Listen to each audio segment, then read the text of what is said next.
little bit more details about the different steps you need to take to create this altar, this symbol, and this connection with the higher divinity and your own divinity. So I'm just going to go through the steps right now, but in another video, we'll go through the process of creating that altar. It's just that you have a little bit of homework to do first, because you need to first, and that's the first step, I've said it before, so you can guess what it is. It's your intention. So if you're not clear on your intention yet, why do you want to create an altar? This is your first homework. Find that intention. Be clear about it. Not just, I want to feel better. That's not good enough. So you want to increase your health. You need to be very specific. Just, inviting more love. What is that going to feel like for you? What kind of love? Is it love from a pet? Is it love from a significant other? Is it love from a family? What kind of love is it? What are you inviting in your life?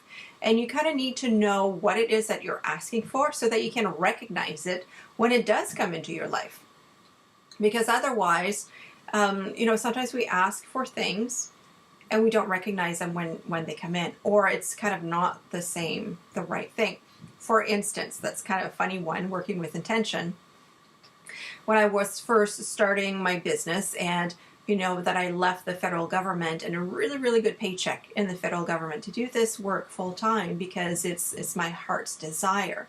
So I was working on the intention of inviting more money into my life. And I really wanted an extra $3,000 for the month to cover the bills, because I didn't have my government paycheck anymore, right?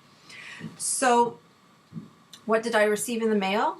I received an invitation to open credit accounts in the amount of $3,000. And I was just seeing that's not what I want. I don't want more credit. I don't want more debt. Yes, it would give me more access to more money, but that's not what I wanted. I wanted actual cash in my bank account.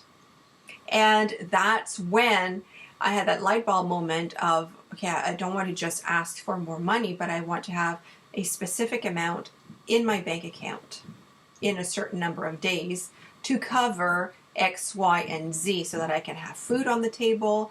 I don't go hungry. My family doesn't go hungry. The bills are paid on time. So there's a lot of things. It's not just money, but it's also that feeling of abundance, that feeling of being able to provide for my family. So do you get that difference? It's a little bit more specific than saying, I just want money. I do want 10 cents. So you find on your walk on the ground, or do you want $10,000? Right? Huge difference there in terms of what you are willing to receive. So you need to be very specific. So that is the first thing, is your intention. So meditate on that, journal on that, go deep with that. So when you say, well, this is what I want, then ask yourself, well, why do I want that? And then ask yourself again, why do I want that? And then go down again, why do I want that?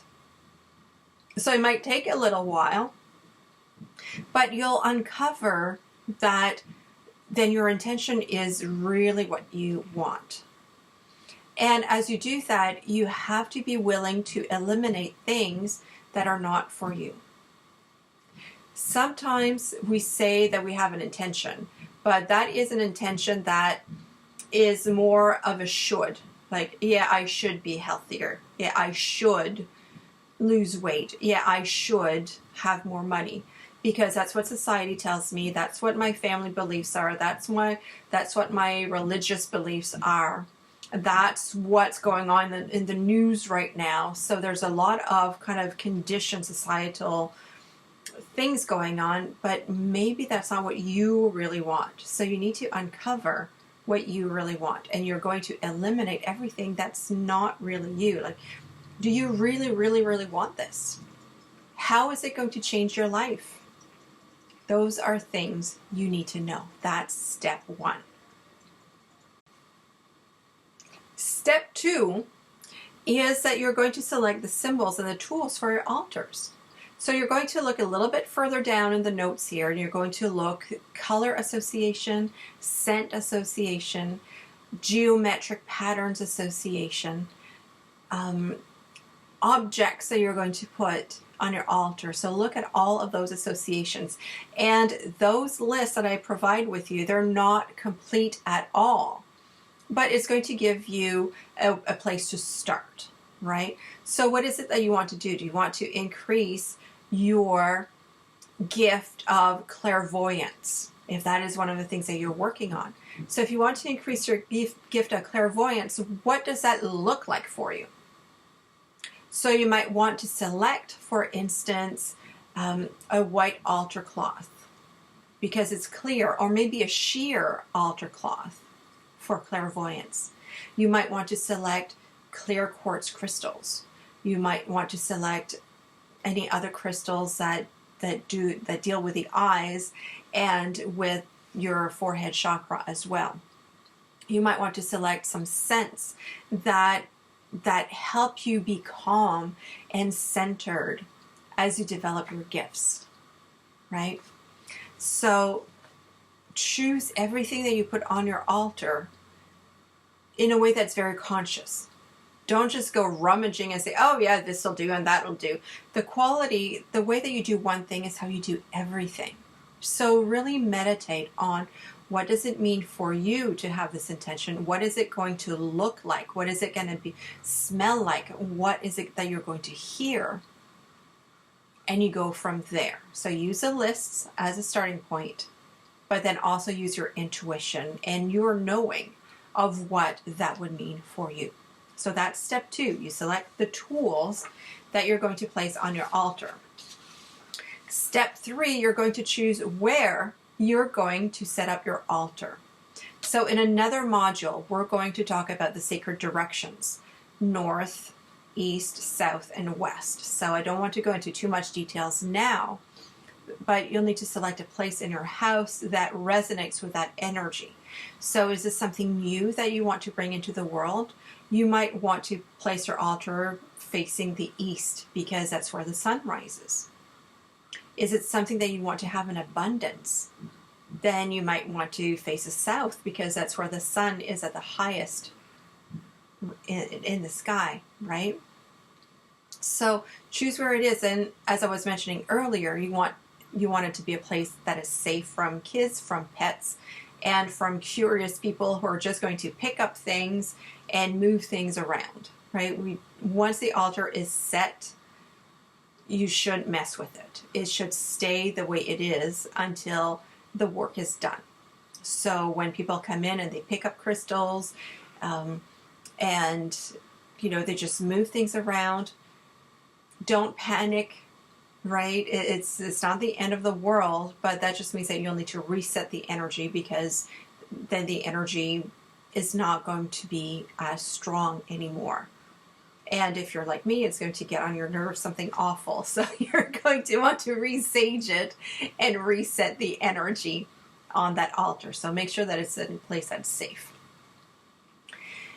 Now, when you've done all of your homework, so you're very clear about your intention, you know the tools you're going to use, you know where in your house or home, in your office, in your garden, that you're going to set this altar, then you gather everything in a nice little basket, and you go to that place where you want to select, where we want to do your altar, and you set up your altar. So think of it as going to a picnic, and you're first going to very carefully unfold the altar cloth, place it on the shelf, the table, wherever it is that you have your altar.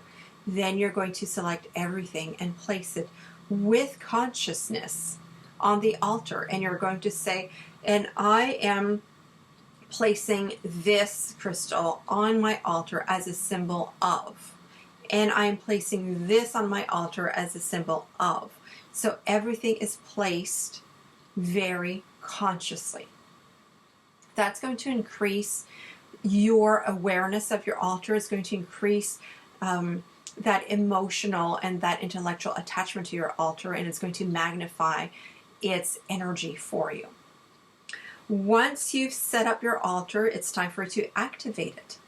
And that's what I'm going to walk you through in a moment. Okay, so it's through meditation and consciousness, you invite spirit to reside in your altar, because that's what you're creating on the altar. It's a place for spirit to be anchored while your intention is being magnified, intensified, and that you're going to receive it.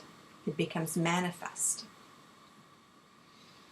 And then the last step is that every day you spend some time at the altar. It can be just a few moments. It can be just like a hello. Or you can sit down for 10 minutes, 30 minutes, an hour in meditation, writing in your journal, being in contemplation of your altar. And the more time you spend with your altar, the more time you are in its energy torus, then the more your energy alters in a vibrational match to that intention. So those are the 6 simple steps of having an altar in your home. Now, do your homework and let's actually activate an altar together.